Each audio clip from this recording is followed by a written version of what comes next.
Hello everyone, आज हम start करने वाले हैं हमारा एक और new topic insulin signalling pathway. Cell signalling के अभी तक हमने पाथवे जितने भी स्टडी किए हैं वो सब जीपीसीआर बेस्ड पाथवे थे। ये पाथवे बेस्ड होगा रिसेप्टर टायरोसिन काइनेज पाथवे, मतलब वो पाथवे जिसके साइटोप्लाज्मिक डोमेन में कैसी एक्टिविटी होती है, एंजाइमेटिक एक्टिविटी होती है। इंसुलिन का पाथवे हम क्यों स्टडी कर रहे हैं, इस पाथवे का बेसिक रोल क्या है, ये पाथवे सेल के अंदर जाके क्या सिस्टम परफॉर्म करेगा या कैसे सिग्नलिंग पाथवे को आगे बढ़ाएगा, ये सब हम स्टेप बाय स्टेप स्टडी करेंगे। सबसे पहले इंसुलिन का सिग्नलिंग पाथवे किस पे बेस्ड होगा, आरटीके बेस्ड होगा, रिसेप्टर टायरोसिन काइनेज बेस्ड। ठीक है, इंसुलिन का बेसिक रोल क्या होता है? इंसुलिन क्या है? एक टाइप का हार्मोन है जो कहाँ से सिंथेसाइज होता है, पैंक्रियास से, जिसका मेन फंक्शन क्या होता है, ब्लड शुगर लेवल को मेंटेन करना। मतलब क्या है, यदि ब्लड में शुगर का लेवल ज़्यादा है तो ज़्यादा से ज़्यादा शुगर को सेल के थ्रू अपटेक कराना, ताकि वो सेल उस शुगर को किस में कन्वर्ट कर सके, ग्लाइकोजन में कन्वर्ट सके। जितनी ज़्यादा से ज़्यादा शुगर ग्लाइकोजन में कन्वर्ट होगी उतनी वो सेल के अंदर स्टोर्ड फॉर्म में रहेगी। यदि ब्लड में शुगर का लेवल ज़्यादा होगा तो वो कहीं ना कहीं किसके लिए रिस्पॉन्सिबल होगा, डायबिटीज़ के लिए रिस्पॉन्सिबल होगा। तो चलिए, इंसुलिन के आने पर सेल किस तरह से रिस्पॉन्स शो करती है, ऐसी कौन सी मैकेनिज्म चलाती है कि जिसके थ्रू सेल में ज़्यादा से ज़्यादा ग्लूकोज का अपटेक होता है, या क्या हो सकता है, इंसुलिन के बेसिक प्रॉपर्टी क्या क्या हो सकती है, सेल में अपटेक कराना किसका, ग्लूकोज का अपटेक, ग्लूकोज का अपटेक कराना, ज़्यादा से ज़्यादा ग्लूकोज को कहाँ भेजना, सेल के अंदर भेजना। सेकंड क्या कराना है, ग्लूकोज को ग्लाइकोजन में कन्वर्ट कराना, या तो वो किसमें, ग्लूकोज को स्टोर्ड फॉर्म में कन्वर्ट करा देगी, ग्लाइकोजन में। ग्लूकोज का स्टोर्ड फॉर्म क्या होता है, ग्लाइकोजन। ज़्यादा से ज़्यादा ग्लूकोज किसमें कन्वर्ट हो जाएगा, ग्लाइकोजन के फॉर्म में। थर्ड प्रॉपर्टी क्या हो सकती है, जो सेल में ग्लाइकोजन बन रहा है उसे वापस ग्लूकोज में न कन्वर्ट होने देना, मतलब ग्लाइकोजन से वापस ग्लूकोज का फॉर्मेशन ना होने देना। ठीक है, तो उस प्रोसेस को आपको क्या करना है, इनहिबिट करना है। मतलब यदि रिवर्स प्रोसेस चल रही है तो उस प्रोसेस को इनहिबिट करना है। तो ये सब पाथवे कौन चलाएगा, इंसुलिन के सिग्नलिंग कैस्केड चलाएगा। कैसे चलाएगा, कैसे क्या मैकेनिज्म होगी, कौन सा एंजाइम्स इन्वॉल्व होंगे, ये सब हम स्टेप बाय स्टेप स्टडी करेंगे। मैंने अपने हर वीडियो में आपसे कहा है कि यदि आपको कहीं पर भी डाउट हो तो आप मुझे प्लीज कमेंट करके बता सकते हैं। चलिए स्टार्ट करते हैं। इंसुलिन के सिग्नलिंग पाथवे, आरटीकेज के रिसेप्टर। आरटीकेज के रिसेप्टर में कहा जाता है कि जैसे जीपीसीआर के 7 ट्रांसमेम्ब्रेन होते हैं, आरटीकेज के सिंगल मेम्ब्रेन रिसेप्टर्स होते हैं। साइटोप्लाज्मिक एक एक्स्ट्रा सेलुलर डोमेन होगा, एक साइटोप्लाज्मिक और ट्रांसमेम्ब्रेन डोमेन। ये इसके अल्फा सब यूनिट, ये इसका बीटा सब यूनिट, ये अगेन अल्फा और ये बीटा सिंगल सिंगल सब यूनिट के फॉर्म में होंगे। जैसे ही सिग्नल आएगा ये डाइमराइज हो जाएंगे। ठीक है, लाइक दिस, ये ऐसे। सपोज जैसे ही इंसुलिन आया, अल्फा सब यूनिट उसको कैच कर लिया और सिग्नल कहाँ पे ट्रांसफॉर्म हो गया, बीटा सब यूनिट के पास। ठीक है, सिग्नल आएगा, इंसुलिन आया, इंसुलिन आके बाइंड हुआ, अल्फा सब यूनिट और बीटा सब यूनिट एक दूसरे से कैसे जुड़ी होती है, डाइसल्फाइड बॉन्ड के थ्रू। कैसे, डाइसल्फाइड बॉन्ड के थ्रू, डाइसल्फाइड बॉन्ड के थ्रू जुड़ी होगी अल्फा और बीटा सब यूनिट। इंसुलिन जैसे ही अल्फा सब यूनिट के पर बाइंड होगा, बीटा सब यूनिट में कन्फर्मेशनल चेंजेस होंगे। टायरोसिन काइनेज रिसेप्टर्स हैं, बीटा सब यूनिट में कन्फर्मेशनल चेंजेस होंगे। उनकी काइनेज एक्टिविटी कैसे हो जाएगी, एक्टिव हो जाएगी, या काइनेज का जैसे ही काइनेज एक्टिविटी एक्टिव हुई, काइनेज कैसी एक्टिविटी थी, काइनेज मतलब क्या कराएगी, फॉस्फोराइलेशन। काइनेज एक्टिविटी जैसे ही बीटा के पास इंट्रिंसिक काइनेज एक्टिविटी थी, एंजाइमेटिक एक्टिविटी एक्टिव हुई, उसने क्या करा, एक रिसेप्टर ने दूसरे का या ऑटोफॉस्फोराइलेशन या क्रॉस फॉस्फोराइलेशन के थ्रू रिसेप्टर का कैसा हो गया, फॉस्फोराइलेशन। या तो ऑटोफॉस्फोराइलेशन के थ्रू हो जाएगा या फिर कैसे हो जाएगा, क्रॉस फॉस्फोराइलेशन के थ्रू रिसेप्टर्स में कैसा हो गया, एक्टिवेशन हो गया, या उनका फॉस्फोराइलेशन होकर एक्टिव हो गया।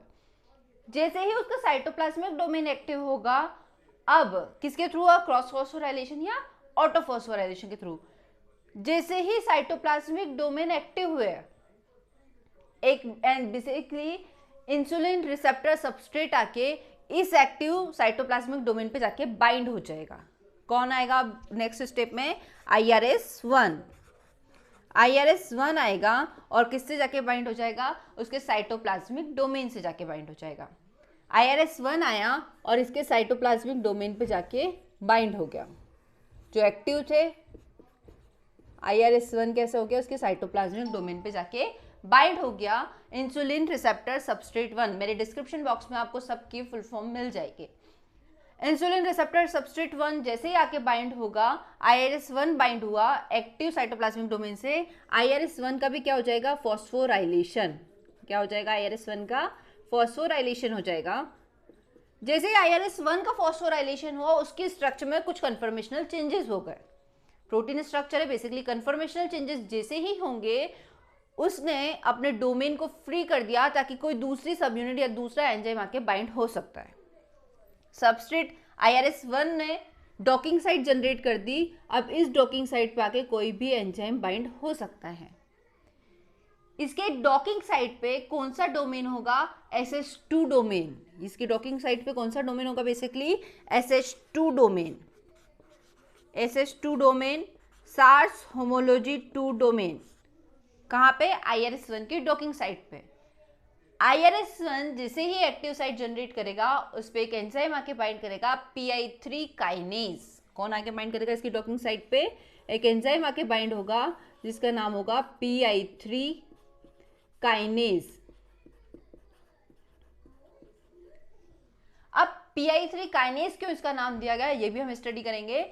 PI3 काइनेज क्यों कहा गया, फॉस्फोआइनोसिटाइड 3 काइनेज, मतलब कहीं ना कहीं फॉस्फोआइनोसिटाइड या फॉस्फो सब यूनिट को कन्वर्ट करने का काम करेगा। किसको कन्वर्ट करेगा, देखिए एक मेम्ब्रेन बाउंड लिपिड है आपके पास PIP2 4,5 फॉस्फोआइनोसिटाइड 4,5 बिसफॉस्फेट।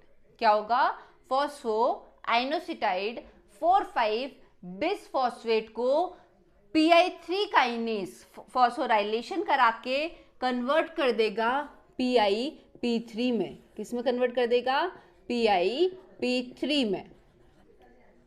PI3 काइनेज क्यों कहा गया, इसमें फॉस्फोरिल ग्रुप किस किस पोजीशन पे अटैच था, याद रखिएगा 4,5 पोजीशन पे।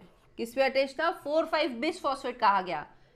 जैसे ही PI3 काइनेज एंजाइम आएगा, PI काइनेज ने क्या किया, उसकी थर्ड पोजीशन पे भी फॉस्फोरिल ग्रुप को अटैच कर दिया। कार्बन की कौन सी पोजीशन पे, थर्ड पोजीशन पे फॉस्फोरिल ग्रुप को अटैच कर दिया, इस कारण उसे PI3 काइनेज कहा जाता है। तो अब क्या हो गया, 3,4,5 tris phosphate, phosphoinositide 4,5 bisphosphate, phosphoinositide 3,4,5 tris phosphate. किसने कन्वर्ट किया, PI3 काइनेज ने। PI3 काइनेज ने किस में कन्वर्ट कर दिया, PIP2 को PIP3 में कन्वर्ट कर दिया। ठीक है, यहां तक क्लियर। कैसे हुआ, PI3 काइनेज ने क्या किया, इन दोनों को कन्वर्ट कर दिया। PI3 काइनेज जैसे ही PIP3 में कन्वर्जन हो जाएगा, PIP3 नेक्स्ट स्टेप में किसको एक्टिवेट कराएंगे, PDK1 को। एक एंजाइम एक्टिवेट करा देंगे, एक अदर एंजाइम PDK1 को। काइनेज एंजाइम एक को एक्टिवेट करा देंगे, किसको, PDK1 को, सॉरी PDK1 काइनेज को एक्टिवेट करा देंगे। जैसे ही PDK1 काइनेज का एक्टिवेट करा देंगे, PDK1 काइनेज नेक्स्ट स्टेप में एक AKT प्रोटीन होता है, उस पे जाके उसको एक्टिवेट करा देगा और उसमें कन्फर्मेशनल चेंजेस कर देगा। किसको, AKT प्रोटीन को। यह मोस्ट इंपॉर्टेंट प्रोटीन इंसुलिन की, AKT का जैसे ही एक्टिवेशन होगा, AKT अपने डिफरेंट फंक्शंस परफॉर्म करेगी। PDK1 काइनेज ने किसको एक्टिवेट करा दिया, AKT प्रोटीन को एक्टिवेट करा दिया। जैसे ही AKT प्रोटीन एक्टिवेट होंगे, उसमें कुछ कन्फर्मेशनल चेंजेस होंगे और ये AKT प्रोटीन अब फर्दर स्टेप में डिफरेंट फंक्शन परफॉर्म करेगी। क्या फंक्शन परफॉर्म करेगी, सबसे मोस्ट इंपॉर्टेंट और फर्स्ट फंक्शन, ग्लूट ट्रांसपोर्टर, जो ग्लूकोज को सेल के अंदर आने के लिए जरूरी होते हैं। जो सेल के ब्लड में ग्लूकोज प्रेजेंट है, उसको सेल के अंदर लाने के लिए एक ट्रांसपोर्टर होते हैं, उन्हें कहा जाता है ग्लूट, GLUT, ग्लूट। ग्लूट अलग अलग टाइप के होते हैं, अलग अलग सेल पे डिपेंड करता है कि किस किस सेल पे, मसल सेल पे अलग, कार्डियक सेल पे अलग, आपके लीवर सेल पे अलग, सब सेल पे ग्लूट के अलग अलग ट्रांसपोर्टर होते हैं। AKT1 के जो प्रोटीन होती है ये क्या करती है, जो ग्लूट के वेसाइकल्स होते हैं, ये इस ट्रांसपोर्टर के वेसाइकल्स हैं जिसपे GLUT4, जनरली हम कार्डियक या मसल सेल्स की बात करते हैं तो GLUT4 के वेसाइकल्स प्रेजेंट होते हैं। अब AKT क्या करेगी, इस वेसाइकल का ट्रांसपोर्टेशन कराएगी किस साइड, AKT क्या करा देगी, मेम्ब्रेन की साइड, सेल मेम्ब्रेन की साइड। जैसे ये सेल मेम्ब्रेन की साइड ट्रांसपोर्ट होंगे, सेल मेम्ब्रेन से ये वेसाइकल फ्यूज हो जाएगा और सेल मेम्ब्रेन की स्ट्रक्चर कैसे हो जाएगी, इनसाइड एम्बेडेड हो जाएगी। कैसे हो जाएगी, ये बेसिकली इस टाइप के स्ट्रक्चर में कन्वर्ट हो जाएंगे सेल मेम्ब्रेन। ये आपकी बेसिकली ऐसी स्ट्रक्चर में कन्वर्ट हो गई सेल मेम्ब्रेन आपकी, और इससे क्या हो जाएंगे, ये वेसाइकल फ्यूज हो जाएंगे। फ्यूज होके ये वेसाइकल अपने ग्लूट के रिसेप्टर को, ट्रांसपोर्टर को सेल मेम्ब्रेन पे ट्रांसपोर्ट करा देंगे। जितने भी ग्लूट ट्रांसपोर्टर्स हैं वो किस पे ट्रांसफर हो गए, आपकी बेसिकली सेल मेम्ब्रेन पे ट्रांसफर हो गए। जैसे ही ग्लूट के ट्रांसपोर्टर, AKT ने क्या कहा, ग्लूट ट्रांसपोर्टर को जैसे सेल मेम्ब्रेन पे शिफ्ट करा दिया, सेल मेम्ब्रेन वापस से अपने वापस रीजनरेट होगी, प्रीवियस पोजीशन में आ जाएगी और वापस से ग्लूट के ट्रांसपोर्टर कहाँ जनरेट हो गए, सेल की मेम्ब्रेन पे। जैसे ही सेल सरफेस के ऊपर ग्लूट के ट्रांसपोर्टर जनरेट हो जाएंगे, अब क्या होगा, ब्लड सरफेस से, ब्लड से ज़्यादा ग्लूकोज का इंटेक होगा और ग्लूकोज किस में आ जाएगा, सेल के साइटोप्लाज्म में। ज़्यादा से ज़्यादा ग्लूकोज सेल के साइटोप्लाज्म में आ गया, मतलब सेल के पास एक ऐसी प्रॉपर्टी है जो उस ग्लूकोज को किस में कन्वर्ट करा सकती है, ग्लाइकोजन में। अब सेल क्या होगा, इस ग्लूकोज को किस में कन्वर्ट करा देगी, ग्लाइकोजन में। तो AKT का फर्स्ट रोल, ये वेसाइकल, ग्लूट वेसाइकल को किस में ट्रांसपोर्ट कराया, सेल सरफेस से फ्यूज करा देना। ये ग्लूट वेसाइकल्स हैं, इसको किस में शिफ्ट करा देगी, वो बेसिकली सेल की सरफेस पे फ्यूज करा देगी। ठीक है, ट्रांसपोर्टेशन होगा इसका, सेल की सरफेस से फ्यूज होंगे। जैसे ही सेल की सरफेस से फ्यूज होंगे, ग्लूट के रिसेप्टर सेल की सरफेस पे शिफ्ट हो जाएंगे। शिफ्ट हो गए, ब्लड से ज़्यादा ग्लूकोज किस में इंटेक हो जाएगा, सेल के अंदर इंटेक हो जाएगा। अब AKT का फर्स्ट रोल तो हमने देख लिया कि ये ग्लूट रिसेप्टर को सेल के सरफेस पे शिफ्ट करा रही है। AKT का second major role, AKT glycogen synthase kinase को इनहिबिट करके रखती है ताकि वो किसका फॉस्फोराइलेशन ना करे, ग्लाइकोजन सिंथेस एंजाइम को फॉस्फोराइलेट ना करे।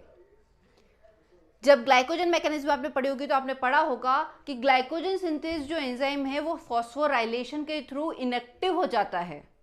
कैसे हो जाता है, ग्लाइकोजन सिंथेस फॉस्फोराइलेशन के थ्रू इनएक्टिव हो जाता है। उसका फॉस्फोराइलेशन करने का काम होता है GSK का, ग्लाइकोजन सिंथेस काइनेज का। तो AKT बेसिकली क्या करेगी, इस GSK को इनहिबिट करके रखेगी ताकि ये GSK ग्लाइकोजन सिंथेस का फॉस्फोराइलेशन ना कराए, और यदि ग्लाइकोजन सिंथेस का फॉस्फोराइलेशन ना होगा तो वो हमेशा कैसा रहेगा, एक्टिव कंडीशन में रहेगा। और यदि ग्लाइकोजन सिंथेस एक्टिव कंडीशन में है तो वो ज़्यादा से ज़्यादा ग्लूकोज को किस में कन्वर्ट करा देगा, ग्लाइकोजन में। ज़्यादा से ज़्यादा ग्लूकोज किस में कन्वर्ट हो गया, ग्लाइकोजन में, ग्लाइकोजन। तो ये बेसिक था, AKT का बेसिक रोल क्या था, वेसाइकल को शिफ्ट कराना, ग्लूकोज का अपटेक कराना सेल के अंदर, जो ग्लूकोज आया है उससे ग्लाइकोजन का फॉर्मेशन कराना। कैसे ग्लाइकोजन का फॉर्मेशन करा देगा, GSK की प्रॉपर्टी को इनहिबिट करके। जैसे ही GSK इनहिबिट हुआ, ग्लाइकोजन सिंथेस ब्लॉक हो जाएगा, ग्लाइकोजन सिंथेस का फॉस्फोराइलेशन नहीं होगा। फॉस्फोराइलेशन नहीं होगा तो वो हमेशा एक्टिव कंडीशन में रहेगा। ये एक्टिव कंडीशन में रहेगा तो ग्लूकोज किस में कन्वर्ट हो जाएगा, ग्लाइकोजन में कन्वर्ट हो जाएगा। यदि AKT ने इसका फॉस्फोराइलेशन, यदि कोई भी एंजाइम GSK का फॉस्फोराइलेशन करा देगा, मतलब GSK एक्टिव हो गया, GSK यदि एक्टिव हो जाएगा तो ग्लाइकोजन सिंथेस को फॉस्फोराइलेट कर देगा, मतलब फॉस्फोराइलेशन होने पे GS कैसा हो जाएगा, इनएक्टिव। तब उस कंडीशन में ग्लूकोज से ग्लाइकोजन का फॉर्मेशन नहीं होगा, सेल के अंदर ग्लूकोज का लेवल बढ़ता जाएगा। तो था basic insulin signalling pathway. Insulin signalling pathway में कुछ बेसिक पॉइंट्स आपको हमेशा ध्यान रखना है। First point, insulin signalling pathway कैसे, एक बार ओवरव्यू देख लेते हैं। इंसुलिन आके बाइंड हुआ, साइटोप्लाज्मिक डोमेन को एक्टिवेट किया, साइटोप्लाज्मिक डोमेन से जाके IRS1 के रिसेप्टर बाइंड हुए। IRS1 जैसे ही सबस्ट्रेट बाइंड होगा उसमें कन्फर्मेशनल चेंजेस होगा, उससे PI3 काइनेज बाइंड होगा। PI3 काइनेज क्या करेगा, PIP2 जो मेम्ब्रेन बाउंड फॉस्फोआइनोसिटोइल 4,5 बिसफॉस्फेट है उसको कन्वर्ट कर देगा फॉस्फोराइलेशन के थ्रू फॉस्फोआइनोसिटाइल 3,4,5 ट्रिसफॉस्फेट में। जैसे ही ये कन्वर्ट हुआ, ये फर्दर एंजाइम PDK1 को एक्टिवेट कराएगा। ये PDK1 नेक्स्ट स्टेप में काइनेस एंजाइम किस प्रोटीन को एक्टिवेट करा देगी, AKT प्रोटीन को एक्टिवेट करा देगी। जैसे ही AKT प्रोटीन एक्टिवेट हुई, उसने ग्लूट के वेसाइकल का ट्रांसपोर्टेशन करा दिया सेल सरफेस पे। जैसे ही ट्रांसपोर्टेशन होगा, ग्लूट के रिसेप्टर फ्यूज हो जाएंगे सेल सरफेस से, सेल मेम्ब्रेन से। ज़्यादा रिसेप्टर कहाँ गए, सेल की मेम्ब्रेन पे आ गए। ये था फर्स्ट स्टेप। AKT की second property glycogen synthase kinase को इनहिबिट करके रखेगी ताकि ग्लाइकोजन सिंथेस का फॉस्फोराइलेशन ना हो, वो हमेशा एक्टिव कंडीशन में रहे और ग्लूकोज से ज़्यादा ग्लाइकोजन का फॉर्मेशन हो सके। ये बेसिक प्रॉपर्टी थे इंसुलिन का। आई होप आप लोगों को समझ में आ गया होगा। यदि आपको मेरे की इस वीडियो में कहीं पर भी डाउट हो, किसी भी स्टेप में कुछ भी डाउट हो, तो आप बिल्कुल मुझे कमेंट करके बता सकते हैं। यदि आपको वीडियो पसंद आया तो प्लीज़ इसे लाइक, शेयर और सब्सक्राइब जरूर करें। Thank you.